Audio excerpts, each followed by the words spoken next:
Pero cualquier cosa puede interrumpir la atención de los que están oyendo.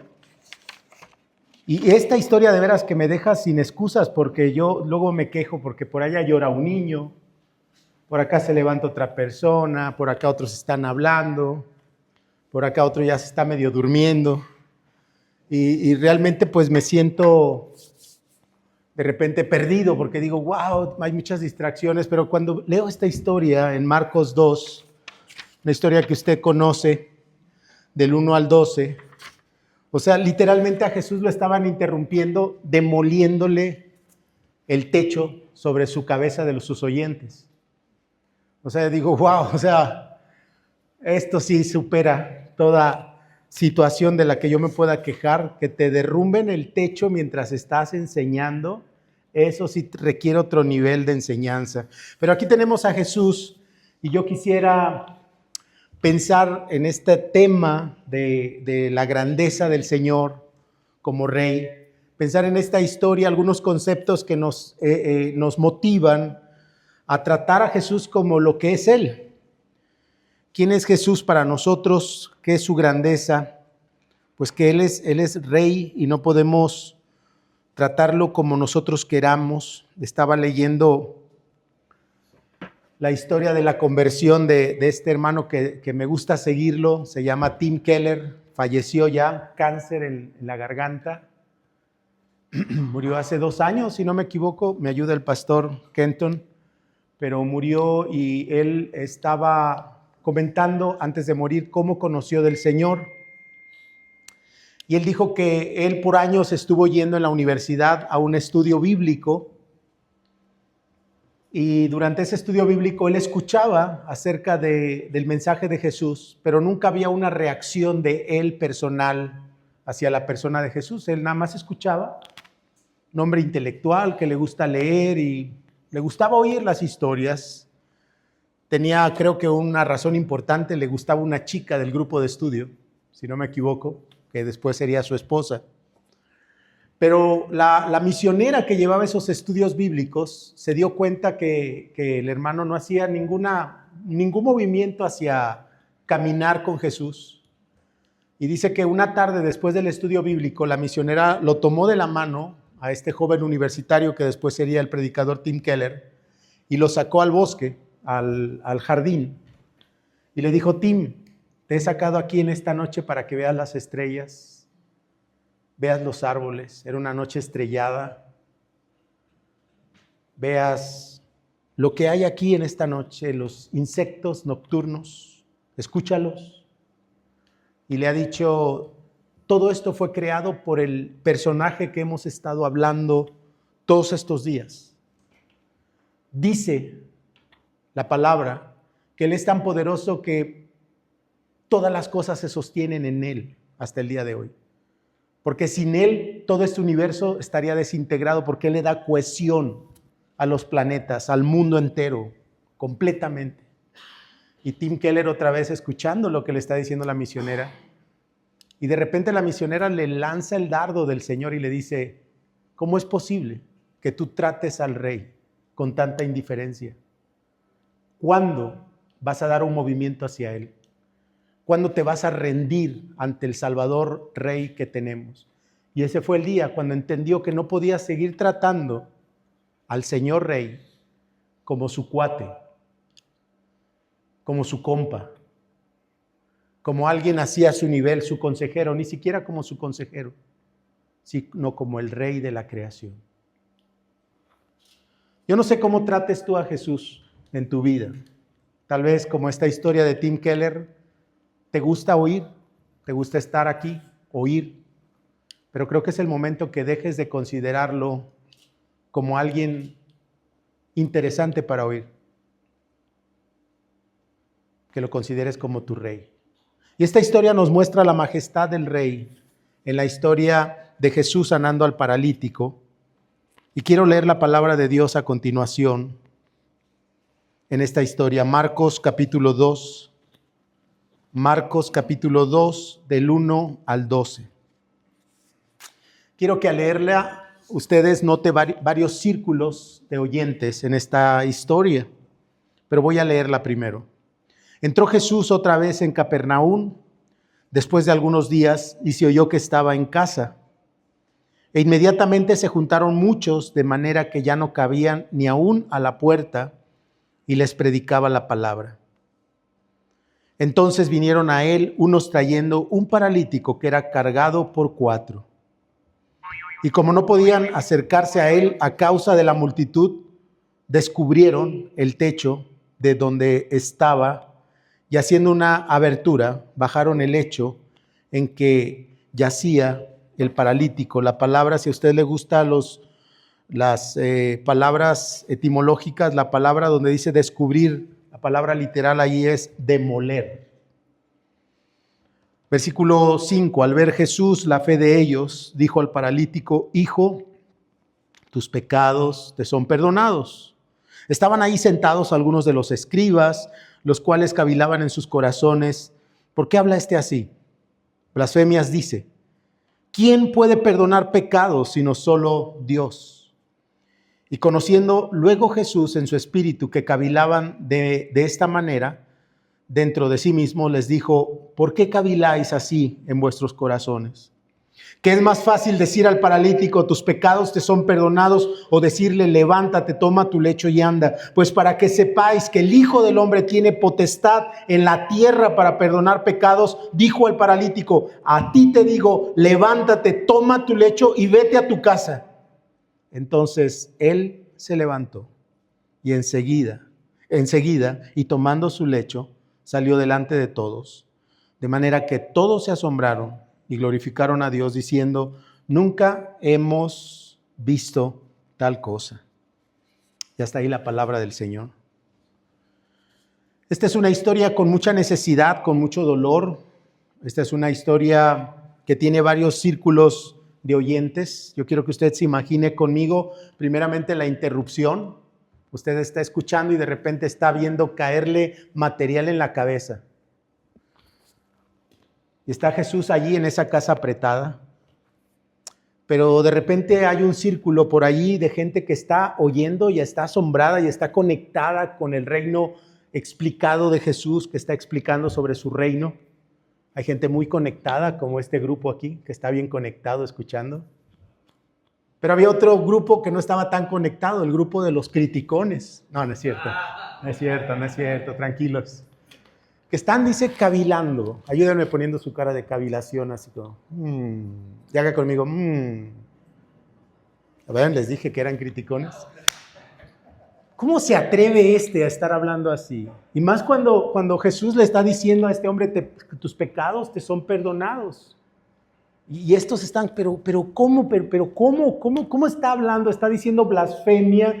Si usted no está acostumbrado a la palabra blasfemia, es una ofensa a lo sagrado. ¿Cómo se atreve a decir esto? Pero aquí hay otro grupo también, que es el grupo jubiloso, que está aquí al centro, que de repente cuando ven cómo Jesús contesta, cuando ven cómo el paralítico es levantado, dice el pasaje que glorificaban a Dios. Hágame ruido de glorificar a Dios. Otra vez, ruido de glorificar a Dios. Entonces hay varios círculos en esta historia. Es muy interesante la historia, cómo se está moviendo. Y en medio de todos estos círculos está este personaje que es la luz del mundo, que ha sido enviado para respondernos las preguntas más importantes, el Rey Jesucristo. Y en esta historia yo veo 5 lecciones acerca de la grandeza de nuestro Rey que quiero compartir a continuación. Y la finalidad es que dejemos de considerar a este Rey como alguien más, sino como Rey. Espero lograr este objetivo. La primera lección que yo veo en esta historia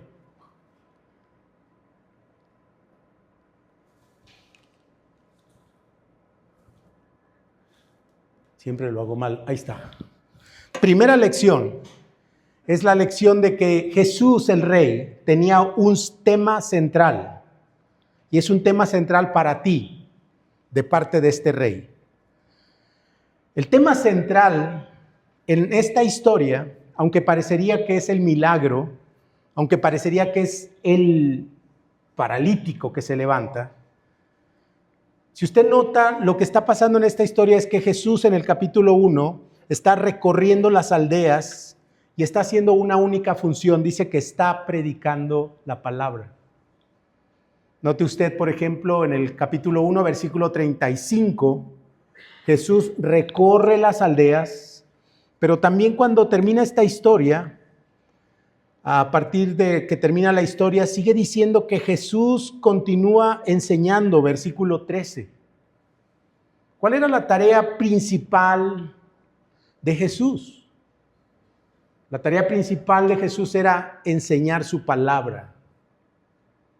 Y aunque había milagros y aunque mostraba su poder y aunque confirmaba con la palabra, la tarea principal de Jesús era la palabra, su palabra. Yo no sé si usted alguna vez ha considerado enumerar en su lectura bíblica lo que se dice sobre la palabra, sobre la misma palabra de Dios. Pero nada más para recordarle que todo lo que vemos y lo que no vemos en este universo fue creado por una sola acción, por la palabra de Dios. Imagínense, ya desde los orígenes de la existencia del universo, el poder de la palabra está ahí. Dios dijo, fiat, sea la luz, es la palabra que se usa, fiat. Así como la marca de los coches, ¿no? Fiat. Sea la luz. Sea esto, es la pura palabra tan poderosa. Los judíos cuando oran, he escuchado que luego oran diciendo, tú Señor, que por tu palabra, cuando comen, perdón, y oran, tú Señor, cuando creaste el mundo por el solo poder de tu palabra, y luego después empiezan a comer las familias judías en el día de hoy. Porque la Biblia nos enseña cómo la palabra es tan importante en esta acción de Dios sobre los seres humanos. De hecho, la Biblia nos dice que esta palabra de Dios se hizo carne. Y esta palabra de Dios es Jesucristo. Dice el apóstol Juan que la palabra habitaba, el logos de Dios habitaba desde siempre con el Padre, y la palabra vivía en el seno, en el pecho, en el dentro del Padre, y esa palabra fue la que crea todo lo que vemos. Jesucristo es la palabra encarnada. Por lo tanto, este es el tema central del Rey. Yo no sé también si usted se ha puesto a pensar qué fue lo que nos hizo ser trasladados desde las tinieblas al reino de la luz. Fue la palabra. Fue la palabra que entró en nuestro corazón. Fue Jesucristo que vino a nuestra vida. Fue Jesucristo que nos transforma con el poder de su palabra a nacer a una vida nueva de victoria, de perdón. Pero es su palabra otra vez. Dice el apóstol Pedro en la primera carta de Pedro, capítulo 1, versículo 23, siendo renacidos no de simiente corruptible, sino de incorruptible, por la palabra de Dios que vive y permanece para siempre. Primera de Pedro 1, 23, escúchelo otra vez, siendo renacidos, y habla de cuando volvemos a nacer delante del Señor.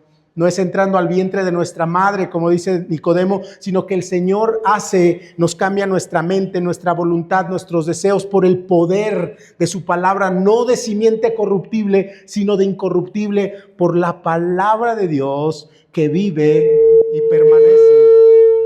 y permanece para siempre. La palabra de Dios nuevamente. Así que el tema central del Señor siempre será esta palabra. En estos 7 años que hemos estado entrenando nuevos misioneros que salen a lugares difíciles, el primer énfasis que les decimos a los misioneros que salen es: ustedes van a estas culturas a una tarea primordial. Y la tarea primordial es anunciar la palabra de Dios. Cristo, tienen que ir a anunciar esas naciones.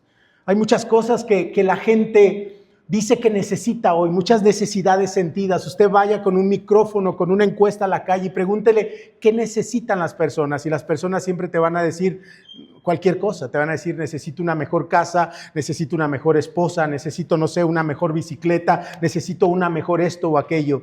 pero realmente lo que Dios ve de la humanidad es que lo que necesitan es su palabra. Y por eso Jesús dedicó su ministerio a hablar de Él mismo, que Él es la palabra de Dios.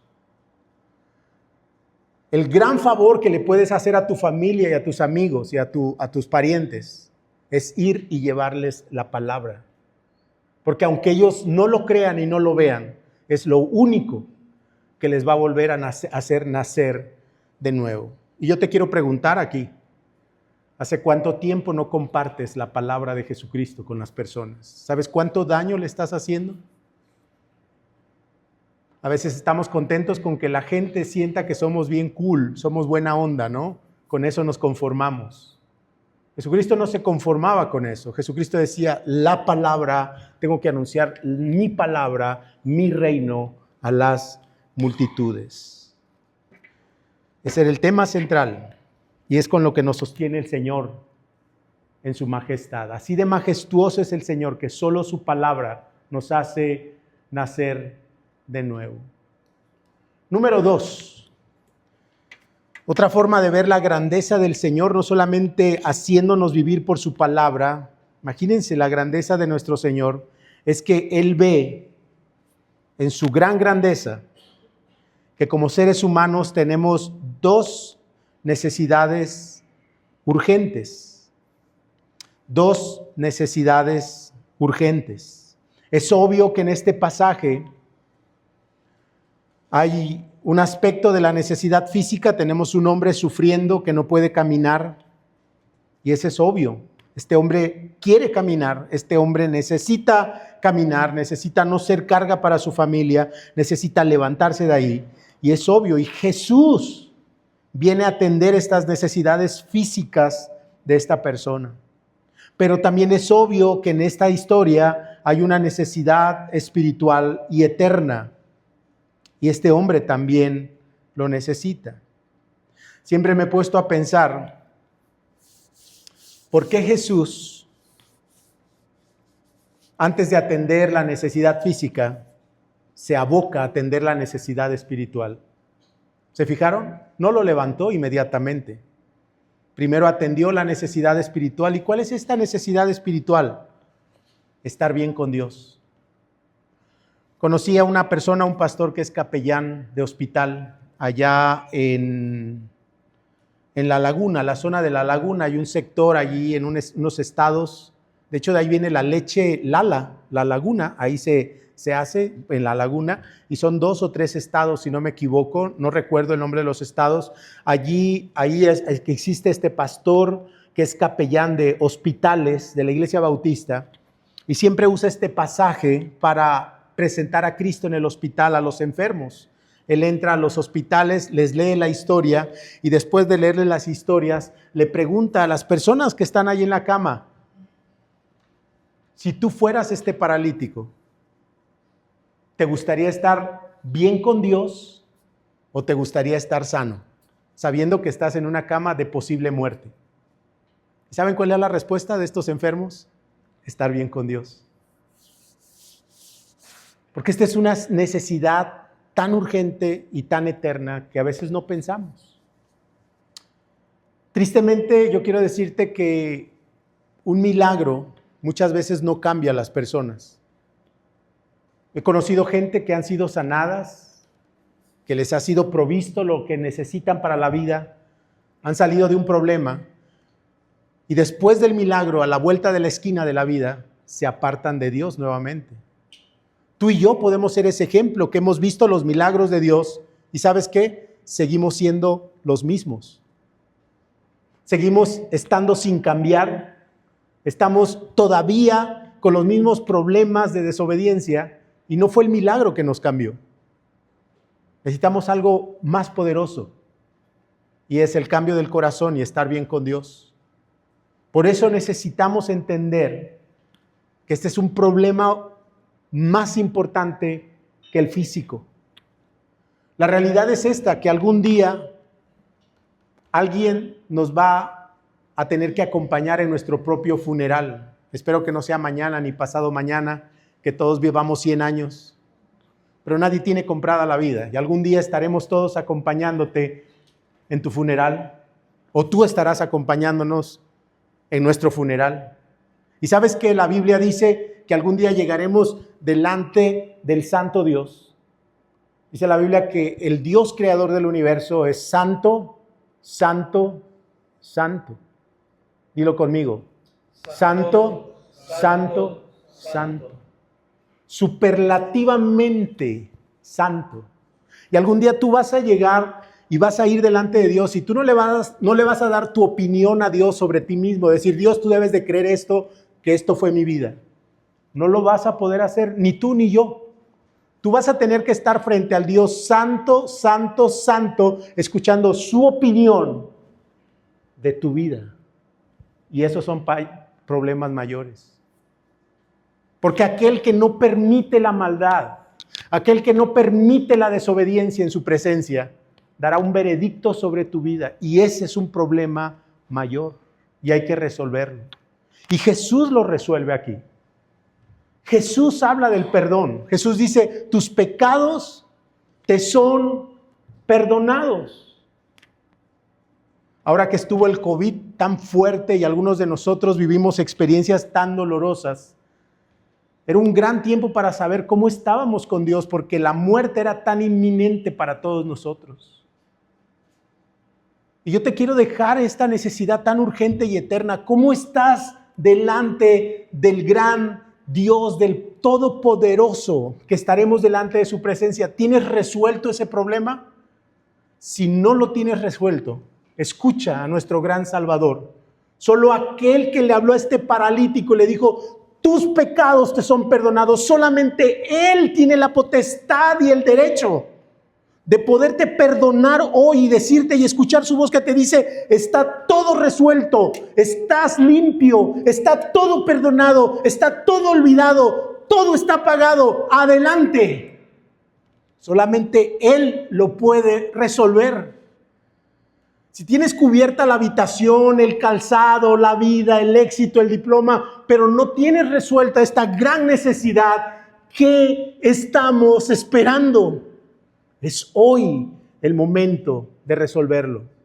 Y es a través de este personaje, nuestro gran Rey Jesucristo, que murió por nosotros y cargó sobre su cuerpo nuestras culpas y nuestros pecados. Pero hay dos necesidades. Jesús no olvida la necesidad física, la atiende también. En la historia de la iglesia cristiana son los cristianos los que se han puesto a hacer algo por la sociedad en el área física. Yo quiero recordarte algunos nombres de gente en la historia de la humanidad que siendo cristianos atendieron las necesidades físicas de la humanidad. No sé si te suena el nombre Henry Dunant. ¿Alguien le suena el nombre Henry Dunant? ¿No? Francés, presbiteriano, como rey de reyes, pero no de rey de reyes. Bueno, si no le suena, una pista. ¿Le suena Cruz Roja? Él como cristiano llegó a las fronteras de Algeria en África, iba por temas comerciales, iba a encontrarse con otra persona que pasaba que estaba en la guerra, el ejército francés, y allí llegó él y le dice, oye, vengo a hacer un negocio. Cuando se da la vuelta, soldados heridos a punto de morir, y le dice, oye, ¿y estos heridos? Digo, déjalos que se mueran. No, pueden sobrevivir si les damos limpieza y atención, pero es que no hay nadie. Regresa a su país, Henry Dunant, y funda la Cruz Roja. Porque los cristianos entendemos que nuestro gran Rey nos envía a ayudar a la gente que sufre, porque Él mismo lo hizo. Él tuvo compasión de los necesitados. Ser cristiano es tener el corazón de Cristo, es tener compasión por los que sufren, es ayudarlo, no para nosotros ganar fama, sino para la gloria de nuestro Salvador Jesucristo. No es para jalar agua a nuestro molino de la soberbia, sino para decir, para que toda la gloria se le dé a aquel que murió por mí en la cruz del Calvario. Nos llenamos de compasión, pero no olvidamos la otra necesidad espiritual.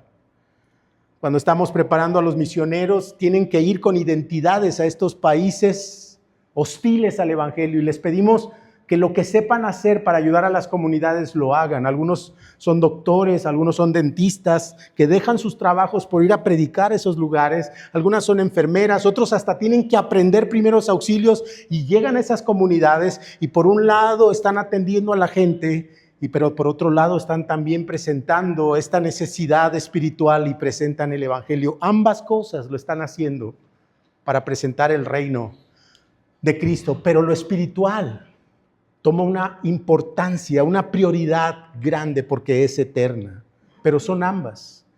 Me gusta mucho cómo puso esta tensión este fundador del Ejército de Salvación. No sé si han oído de estos lugares que adoptan, son obras cristianas que adoptan niños huérfanos. Iniciaron así, continúan así algunos de ellos, pero su fundador, si no me equivoco, se llamó William Booth. Si no me equivoco, me corrige el pastor, pero yo recuerdo que se llama William Booth. Una ocasión se le acercó un hombre muy rico a William Booth y le dijo: William, me encanta lo que haces con los huérfanos, tu proyecto, tu ministerio. Yo soy un hombre muy rico y le quiero regalar a todos los niños huérfanos, y estamos hablando de decenas cuando empezó el Ejército de Salvación, le quiero regalar a todos zapatos nuevos. Y hermanos, en aquel momento de la oferta no había ni Andrea, ni Coppel, ni nada de zapatos por catálogo. Tener zapatos era una aventura grande, tener zapatos. Y llega este hombre y le dice: le voy a regalar zapatos a todos tus niños porque tengo compasión de ellos, pero hay un problema, yo no temo a Dios. Y la condición que te voy a pedir es que cuando yo traiga los zapatos, no quiero escuchar que le digas a los niños que fue Dios el que les proveyó zapatos. William Booth se quedó pensando y dijo: pues déjame pensarlo, ¿no? Una ofertota así como que está uno para pensarlo, si le tiene que dar de comer a estos niños en tu casa. Y le pidió unos días, y a los días regresa el hombre rico que no quería que se mencionara a Dios. Y esto está ahí en la historia. Y esta fue la respuesta de este seguidor de Jesús a este hombre rico con esta oferta. Le dijo: muchas gracias por la oferta de los zapatos, pero yo no quiero que mis niños se vayan al infierno con zapatos nuevos. ¿Tienes resuelto lo material? ¿Qué tal el tema con el eterno y grande Dios que tenemos? Hoy puede ser el día, si te rindes delante del Rey que pagó por nuestros pecados. Tercero, tenemos ahora 3 características asombrosas de nuestro Rey Jesucristo, de este Rey que adoramos. 3 características asombrosas de este Rey que adoramos. Primeramente quiero empezar con un título que Jesús utiliza aquí cuando está contestándole a sus críticos.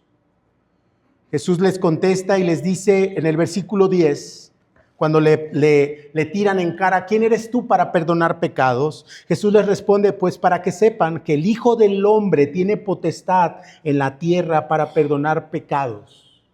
Este título, Hijo de Hombre, ya que estamos hablando acerca de la realeza del Rey de Jesús, hay 2 o 3 títulos que Jesús utiliza durante su ministerio para reflejar esta grandeza como Rey. El primer título que él utiliza durante su ministerio es el título Hijo de Dios.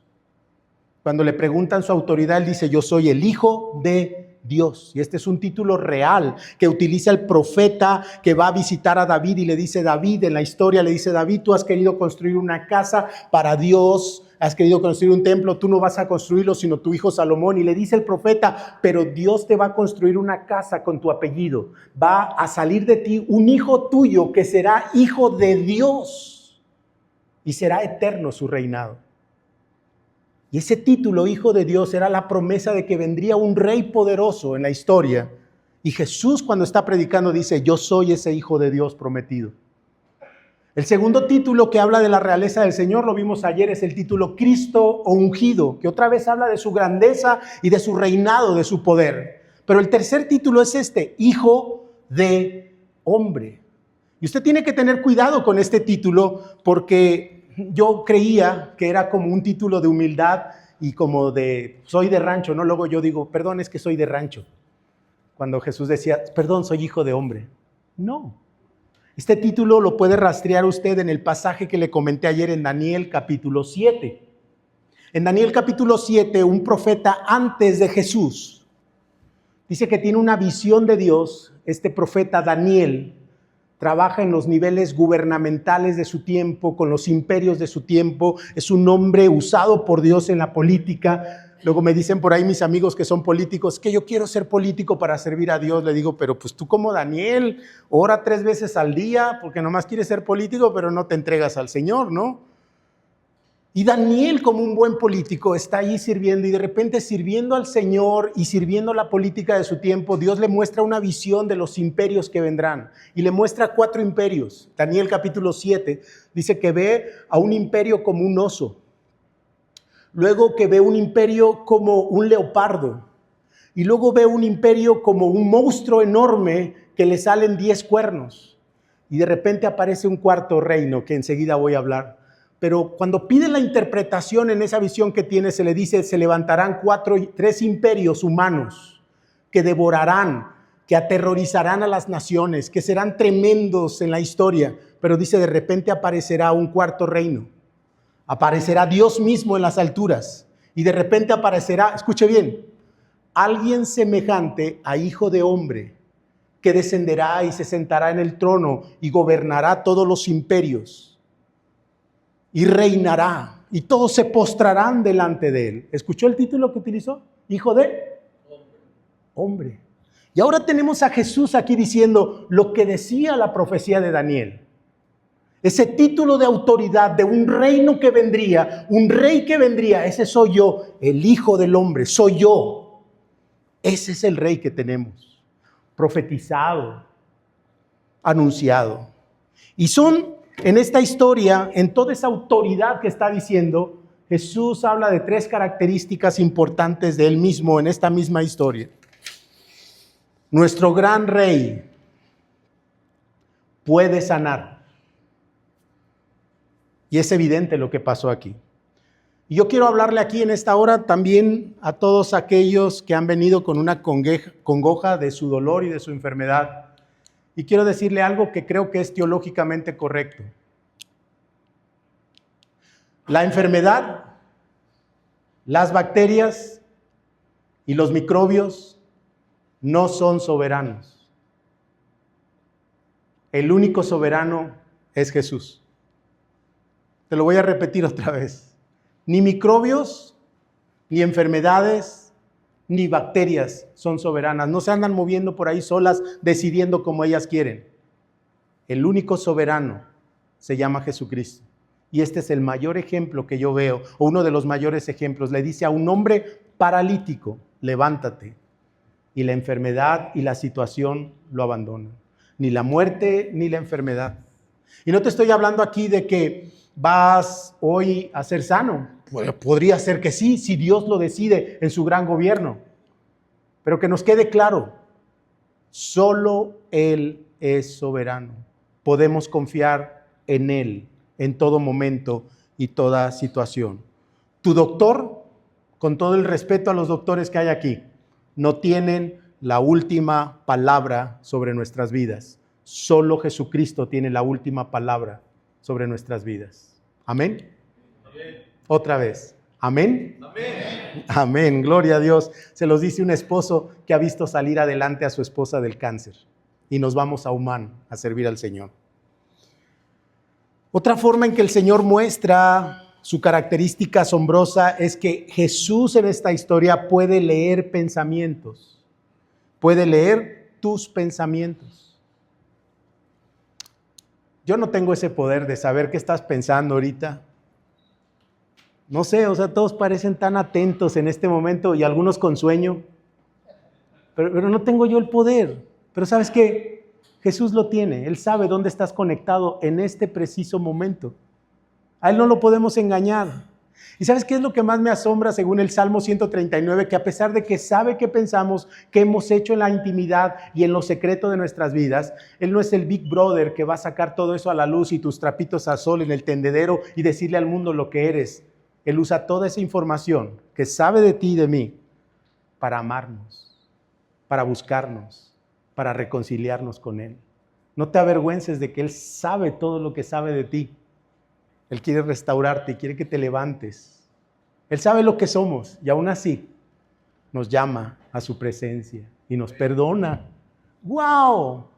Él sabe y tiene el poder de leer nuestros pensamientos. ¿Dónde me esconderé de tu presencia, Señor? Pero también otra característica asombrosa de Jesús en esta historia es que Él puede perdonar. Si algún día tú asistes a alguna iglesia donde un pastor te diga que tiene el poder de perdonar él mismo los pecados, sal huyendo de ese lugar por tu vida y por tu eternidad. Porque no hay humano, no hay religión, no hay iglesia, no hay sistema, no hay persona que tenga ese derecho de que por sí misma te perdone pecados. Solo uno tiene el derecho y se llama Jesucristo. Y nadie más. Solo un nombre dado debajo de los cielos y de la tierra, y ese es el nombre de Jesucristo.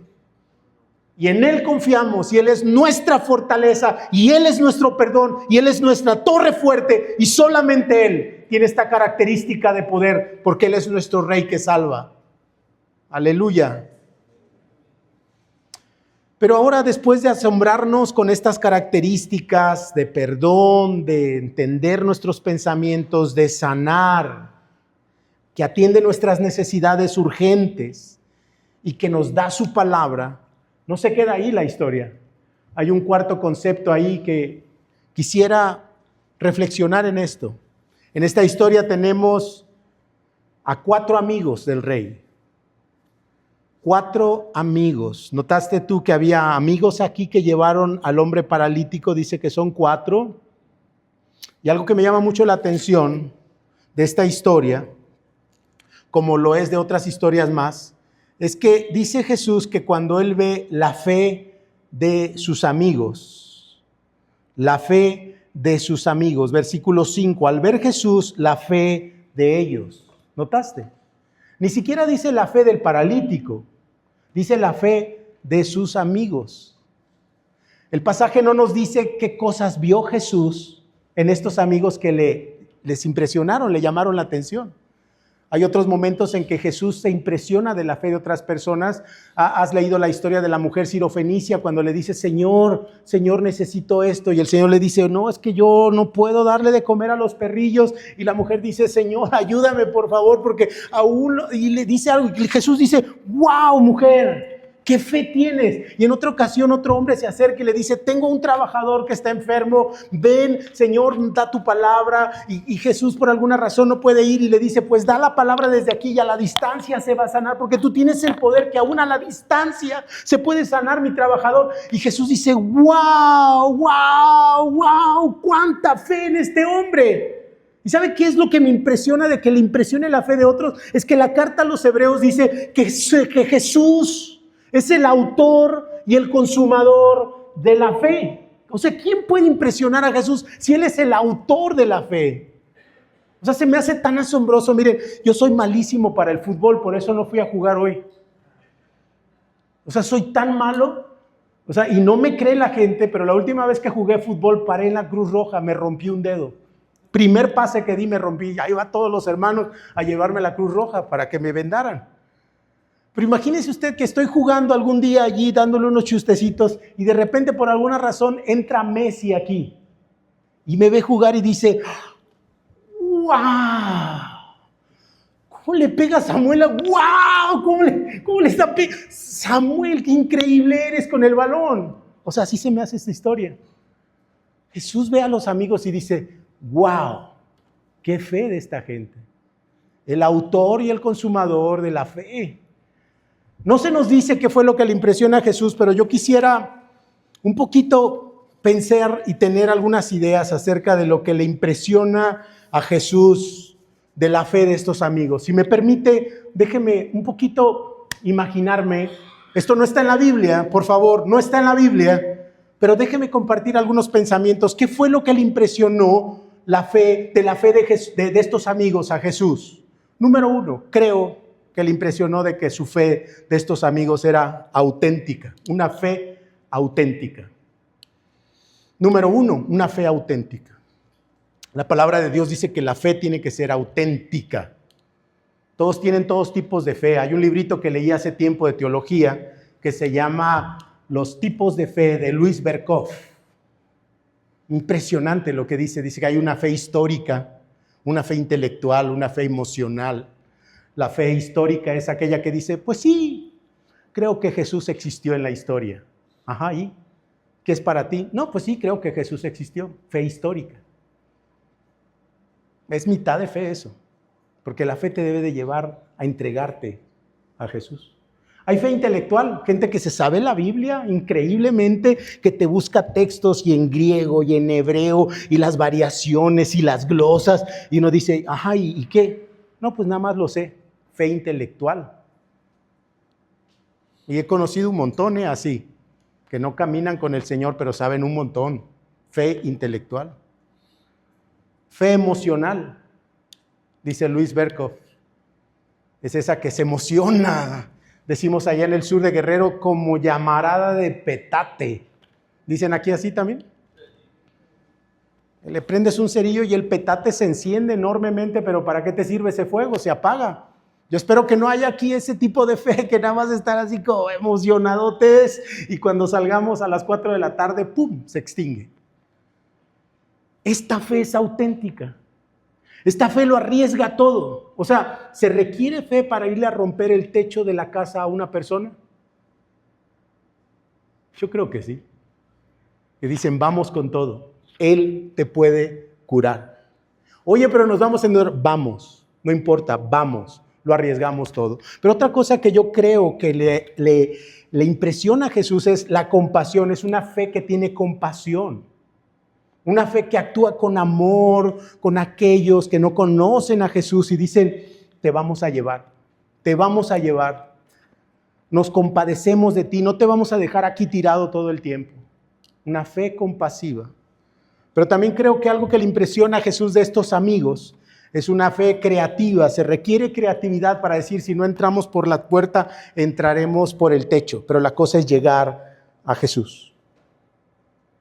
Y yo extraño este tipo de fe en muchos cristianos porque en el primer pretexto abandonan a Jesús. No son creativos de ninguna manera. Algo cómico que luego le pregunta a los hermanos, ¿por qué no viniste a la iglesia? Es que mi esposo tenía gripa. Le digo, ¿y qué? ¿Se quedó usted a pasarle el Kleenex? ¿O cómo, hermana? ¿Cómo que no hubiera venido, hermana? Estuvo bien bonito el culto.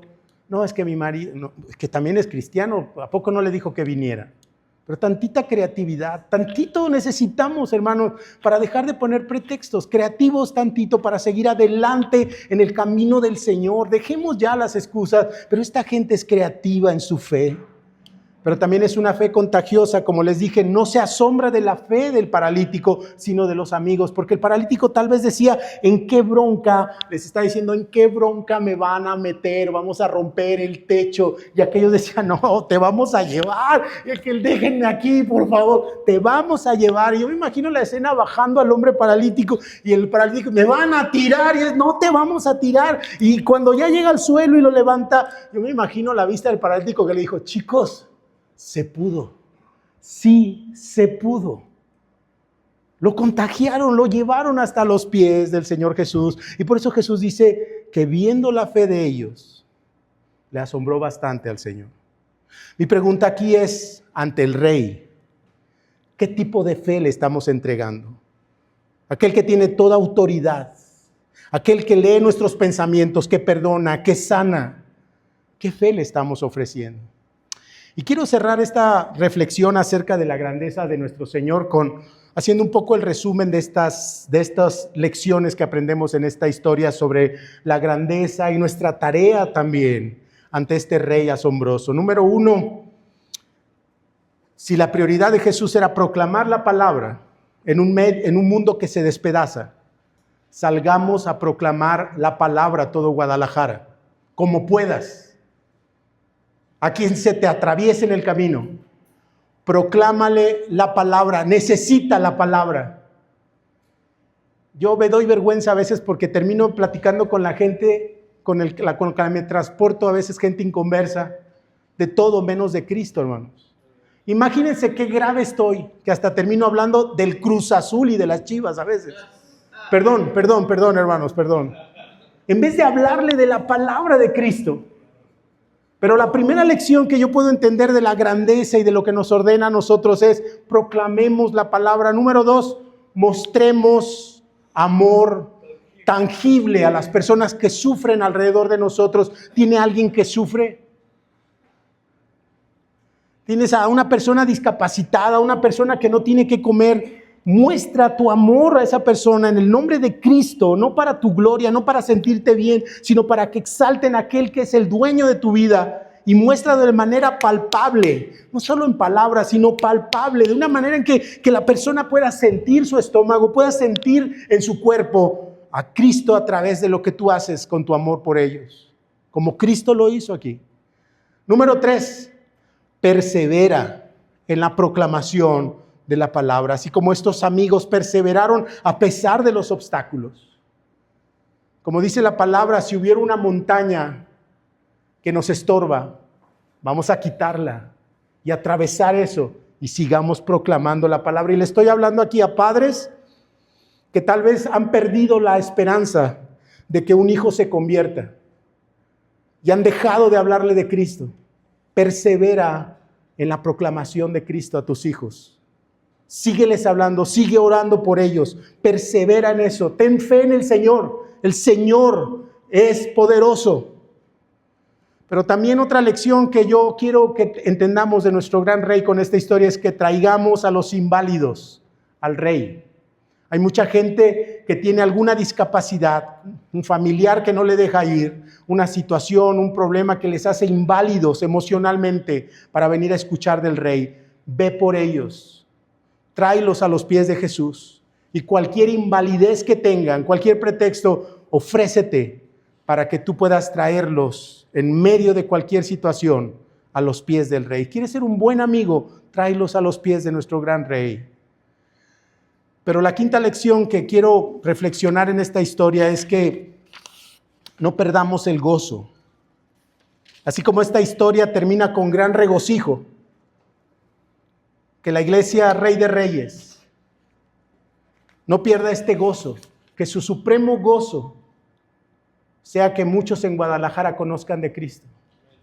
Antes de ver la dureza y de la situación y los corazones, que en el corazón de Rey de Reyes y de todos los hombres tengan siempre el gozo más grande que puede haber en los cielos, que un pecador se arrepienta. ¿Hace cuánto tiempo no hemos llorado por un amigo, un hermano, un familiar que no conoce la palabra del Señor? Vuélvenos, Señor, ese gozo. Vuélvenos, Señor, esa alegría. Que tu alegría sea nuestra alegría, Señor. Que así como hay regocijo en los cielos cuando un pecador se arrepienta, Señor, que sea mi más grande gozo de hablar de ti y que otros vengan al arrepentimiento.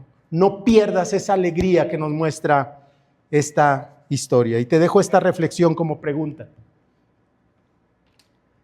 ¿Cómo entonces te relacionarás con tan grande rey que nos anuncia esta historia?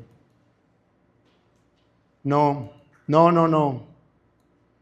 No podemos tratarlo como cuate más. Él es todopoderoso. Rindámonos ante su grandeza. Vamos a orar. Señor, sin duda alguna estamos ante ti con gran asombro con estas historias. Nadie es como tú. Tú eres incomparable, Rey. Y debemos de tomar acción, así como les platicaba de este predicador que le dijo a esta misionera, no puedes seguir tratando a Dios como a cualquiera. Él es el Rey. Y Señor, esta historia nos muestra y nos habla y nos comunica tu grandeza en unos pequeños versículos. Tú eres el Rey. ¿Qué haremos? ¿Cómo te seguiremos tratando? ¿Te dejaremos afuera? ¿Te dejaremos al lado de nuestras decisiones? Tú ordena que tu pueblo obedece, Señor. Tú eres el Rey asombroso, admirable consejero, Dios fuerte, Padre eterno, Príncipe de paz. Aleluya. Amén.